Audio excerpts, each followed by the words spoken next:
สบายดีผู้ปกครองและท่านผู้ชมที่เคารพคลิปก่อนๆครูดาวได้แนะนำว่าการศึกษามันมีแต่ละยุคแต่ละสมัยไปแต่ว่ายุคปัจจุบันนี้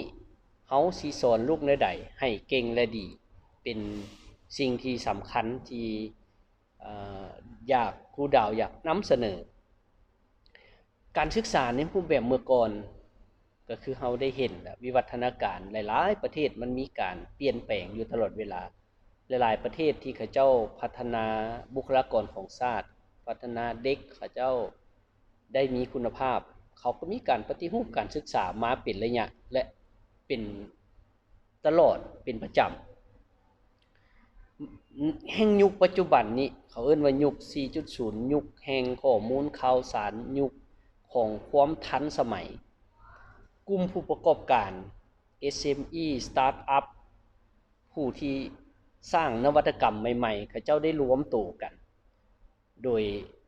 ใส่กลุ่มว่า Partnership for 21st Century Learning กลุ่มนี้เขาเจ้าบอกว่าการพัฒนาเด็กการเรียนรู้ในรูปแบบเก่าๆเดิมๆในโลกแห่งอนาคตจะใช้ประโยชน์บ่ได้แล้วเขาจึงรวมตัวกันว่าต้องปฏิรูปการเรียนการสอนปฏิรูปการศึกษาในรูปแบบใหม่ใส่ชื่อคำว่า New Learning Model เพื่อพัฒนาทักษะเด็กให้มีความคิดสร้างสรรค์หมายความว่ารูปแบบการเรียนการสอนในรูปแบบเก่าบ่สามารถพัฒนาความคิดสร้างสรรค์ของเด็กได้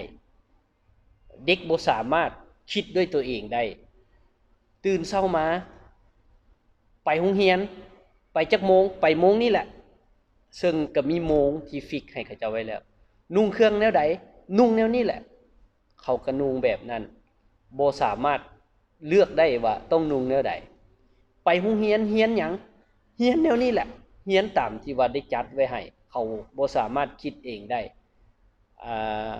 แล้วก็ล้มกันก็บ่ได้ลักษณะนี้เป็นต้นเฮ็ดให้แล้วก็มาเว้าว่าเด็กน้อยเฮาบ่กล้าแสดงออกบ่กล้าเว้ากล้าว่าบ่กล้าที่เฮาบ่เคยเปิดโอกาสให้เขาเจ้าได้แสดงออกเฮาบ่เคยเปิดโอกาสให้เขาเจ้าเว้าเขาเจ้าว่าเพราะฉะนั้นเพิ่นนึงว่าปฏิรูปการศึกษาสู่ Future Education ต้องเปลี่ยนใหม่ต้องพัฒนาทักษะเด็กไว้แต่น้อยจึงสิได้คุณภาพได้อย่างแท้จริงซึ่งเขาเจ้าว่าการพัฒนาเด็กสู่คุณภาพมันจะมี4ด้านที่สำคัญอันหนึ่งให้เด็กน้อยได้เรียนรู้ learning skill แบบสามารถค้นหาข้อมูลความรู้ที่เขาเจ้าอยากเรียนด้วยตัวของเขาเจ้าเองอันที่สองเขาต้องมีความคิดสร้างสรรค์การเรียนรู้ที่มีความคิดสร้างสรรค์คือการได้ร่วมกันเรียนจัดการเรียนเป็นกลุ่มค้นคว้ามีการสื่อสารปรึกษาหารือกันและนำเสนอ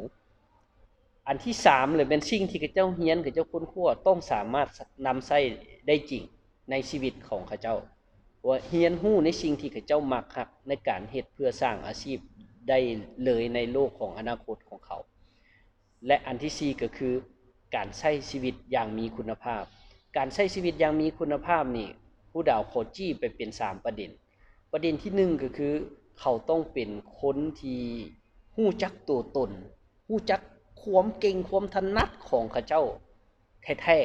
ๆอันที่2เขาต้องเป็นคนดีของสังคมเป็นคนดีของสังคมก็คือเป็นคนที่สังคมยอมรับอันที่3เขาต้องเป็นมิตรที่ดีซึ่งกันและกันการอยู่ร่วมกันด้วยสันติบ่มีการเหยียดสีผิวบ่มีการแบ่งชนชั้นวรรณะหมายความว่าเฮาต้องพัฒนาคนสู่ประชากรโลกจะบ่แม่นประชากรของประเทศนั้นประเทศนี้เบียดเบียนซึ่งกันและกันบ่แม่นอันนั้นคือคุณภาพชีวิตแห่งโลกของการศึกษาสู่ Future Education ที่มีคุณภาพได้อย่างแท้จริงซึ่งรายละเอียดสิเป็นแนวใดนั้นครูดาวสิลงลึกในคลิปต่อไปคอยติดตามรับชมรับฟังกันได้เลย